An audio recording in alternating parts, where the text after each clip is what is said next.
শান্তিপূৰ্ণভাৱে সম্পন্ন নেঘেৰী বিলৰ উচ্ছেদ কাৰ্য এদিনতে ধুলিছাত 146টা পৰিয়ালৰ ঘৰ উচ্ছেদৰ জাননী পোৱাৰ পাছতে 2 নম্বৰ নেঘেৰী বিল এৰি আঁতৰি গৈছিল বেদখলকাৰীৰ একাধিক পৰিয়াল যাৰ বাবে শুকুৰবাৰে বিনা বাধাই গোলাঘাট জিলা প্ৰশাসনে সম্পন্ন কৰিব পাৰিলে উচ্ছেদ অভিযান শুকুৰবাৰৰ অভিযানৰ বাবে প্ৰশাসনে সাজু কৰিছিল 30খন এক্সকেভেটৰ অপ্ৰীতিকৰ পৰিস্থিতিৰ মোকাবিলা কৰিবলৈ নিয়োজিত হৈছিল আৰক্ষী অৰ্ধসামৰিক বাহিনী আৰু ফৰেষ্ট বেটেলিয়নৰ 1500 সশস্ত্ৰ বাহিনী কিন্তু আশংকা কৰা ধৰণে কোনো বাধাৰ সন্মুখীন নহল গোলাঘাট প্ৰশাসন শুকুৰবাৰে পুৱা 8 বজাৰ পৰা বিনা বাধাই এফালৰ পৰা প্ৰশাসনে ধুলিছাত কৰি গ'ল বেদখলকাৰীৰ এখনৰ পাছত আনখন ঘৰ এবেলাৰ ভিতৰতে গোলাঘাট জিলা প্ৰশাসনে চিনমুকাম নোহোৱা কৰিলে বেদখলকাৰী পৰিয়ালৰ 146টা বাসগৃহ আজি নেঘেৰী বিলত উচ্ছেদ ৰাতিপুৱা 9:30 বজাত আৰম্ভ হ'ল আৰু এতিয়া অলমোষ্ট শেষ হ'ব হৈছে ইয়াতে 205 ঘৰ আছিলে আৰু ইয়াৰ ভিতৰত 60ৰ ওপৰত পিটিশনাৰসকল আছিলে তেওঁলোকৰ কাৰণে মহামহিম আদালতে আমাৰ হাইকোৰ্ট তেওঁলোকক আৰু 10 দিনৰ দিন দিছে তেতিয়া আমি বাকীখিনি যি থাকিব সেইটো 16 তাৰিখে সম্পূৰ্ণ কৰা হ'ব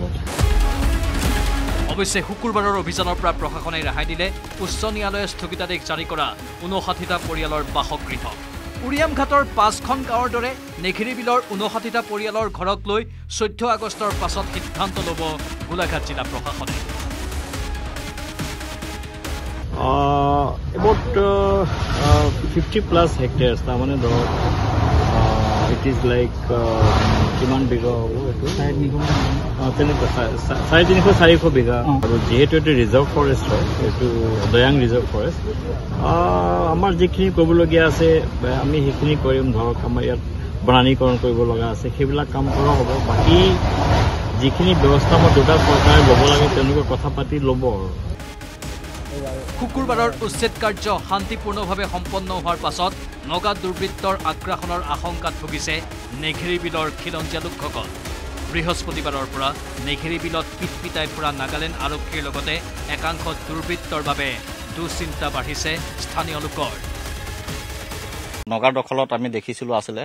নগাবিলাকে আমাক ধৰক বিকিছে বিকি পিনে হেতি কাগজ কৰি আমাক এনেকা দিছে কিন্তু দিছে যদি আমি নাগালেণ্ডত নহয় আমি অসমতে ভোট দি আছো আমি অসমৰ মাটি বুলিয়ে দাবী কৰোঁ সদায় কিন্তু কেতিয়া যেতিয়া উচ্ছেদ হ'ব বুলি দেখিছোঁ কিছুমান নগা আহি পিনে ইয়াত আমাৰ মাটি বুলি কয় আমি খান লগা বাবা লগা মাটি আছে আমি খানহে পাব ঘূৰাই কিনা এনেকা কোৱা দেখিছোঁ আমি সন্দেহজনক নাগৰিকক নেঘেৰী বিলৰ পৰা খেদি পঠোৱাৰ দৰে আতংকৰ সৃষ্টি কৰা নগা দুৰ্বৃত্তৰ বিৰুদ্ধে চৰকাৰে ব্যৱস্থা ল'ব বুলি আশা কৰিছে খিলঞ্জীয়া লোকসকলে নেঘেৰী বিলৰ পৰা গৌতম বৰাৰ সহযোগত ইউনুছ আলী আৰু অনমোল যাদৱৰ report news 18 Assam north east